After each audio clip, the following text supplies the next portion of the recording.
Olá, meus irmãos, a paz do Senhor a todos. Mais uma vez com o canal Despertai. Vou tentar retomar os vídeos devagarzinho, ver se nessa semana, na próxima, eu consigo postar outros vídeos. E hoje eu quero falar com vocês a respeito de algo que eu tive do Senhor, né? Muitas vezes a gente vê esse texto sendo exposto e às vezes nós só olhamos para o contexto cultural, o contexto da época, o contexto que ocorreu, essa vivência ali na vida de Moisés, que é o encontro de Moisés e o encontro com Deus na sarça ardente através do anjo de Deus, que nós sabemos que é a prefiguração, a teofania, ou seja, a cristofania, a materialização de Cristo antes da encarnação. Então essa materialização, ela veio ali pelo anjo, e nesse encontro há alguns aspectos que rodeiam essa revelação a Moisés, que eu quero demonstrar a vocês. Então vamos ler o texto, a partir do verso 1, vamos ler aqui até o verso 6, e diz o seguinte, né? Apacentava Moisés o rebanho do seu sogro Jetro, e que era sacerdote em Midian, e ele levava o rebanho para o lado ocidental do deserto, e chegou ao monte de Deus, ao monte Horebe.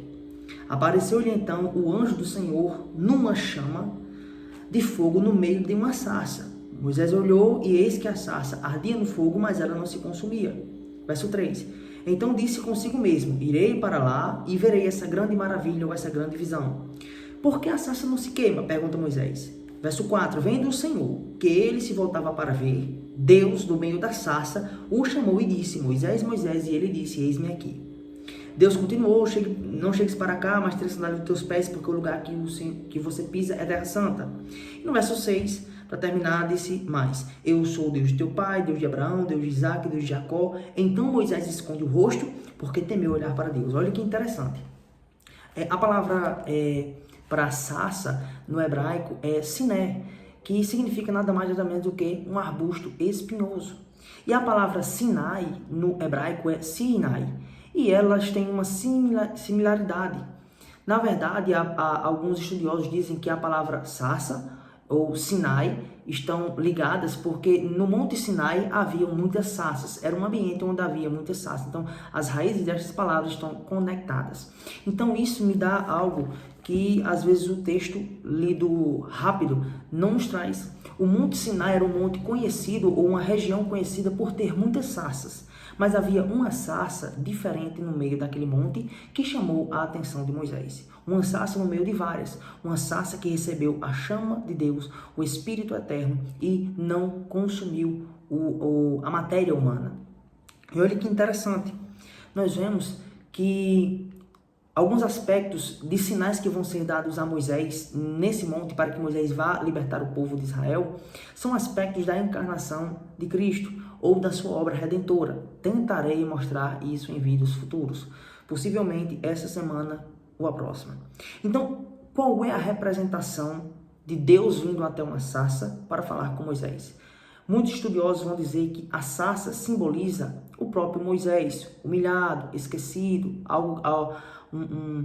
alguém que não tinha exuberância, que no caso era o arbusto espinhoso. A sarça nada mais é do que como se fosse, aqui na minha região do Nordeste, uma jurema. Era uma árvore que ele não dava frutos, não tinha cheiro. Então, algumas pessoas dizem que nem para se fazer um ídolo, a madeira da sarça, ela poderia formar um ídolo, que era tão pouca. E quando se tentava manipular essa madeira, ela se partia, então era imprestável. Então olha as figuras que a sarça traz para que Deus habite nela e se encontre com Moisés. É interessante que esse entendimento da sarça, algumas pessoas trazem para que seja Moisés o próprio humilhado e que Deus estaria pairando sobre ele com o seu espírito para trazer uma nova revelação, um novo Moisés, um Moisés que é libertador, um Moisés que é salvador. Outros estudiosos também dizem que a sarça representa o povo de Israel que está sendo aflito no Egito e que o fogo é a ira ou a angústia que o povo passa através de Faraó e do seu povo. Mas isso não consumiu o povo. Mas eu entendo que não é disso que Deus quer tratar. Também são interpretações possíveis, mas eu vejo na sarça a figura de Cristo.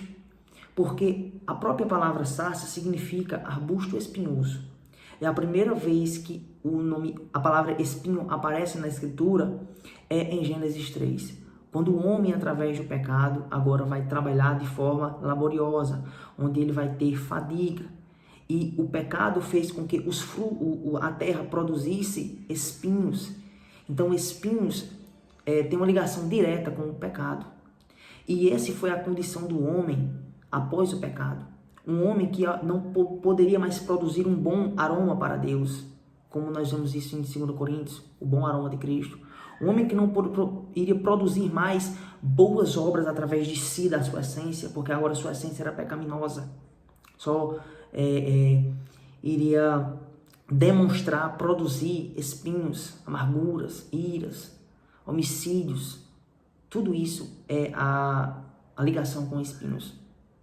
Então vejam que era um homem que era imprestável, como a madeira da sarça era. E essa é a condição do homem em Adão. Mas o fogo que não se consumia, aliás, que não consumia a sarça, é nada mais, nada menos do que a forma de Cristo ao se fazer servo, o esvaziamento de Cristo. Ao se esvaziar e habitar um corpo humano, representado pela sarça, que tem ligação direta com o homem, ele não consome, não destrói o corpo humano, para que agora ele possa, por essa união, resgatar todos os homens, em todas as eras, em todas as épocas, pela fé. Então, o Espírito eterno de Deus se diminuiu em Cristo para habitar no homem, representado pela sarça imprestável, que não dá frutos. E olha só, lembra que eu falei no começo do vídeo? Que era um monte, um local cheio de sarças? Assim foi ele. Ele se encarnou e habitou entre nós. Assim foi o Cristo quando se encarnou no período de 2000 anos atrás. E assim foi Deus quando habitou em tendas no meio do seu povo no deserto. Uma tenda igual às outras, mas que tinha uma essência divina.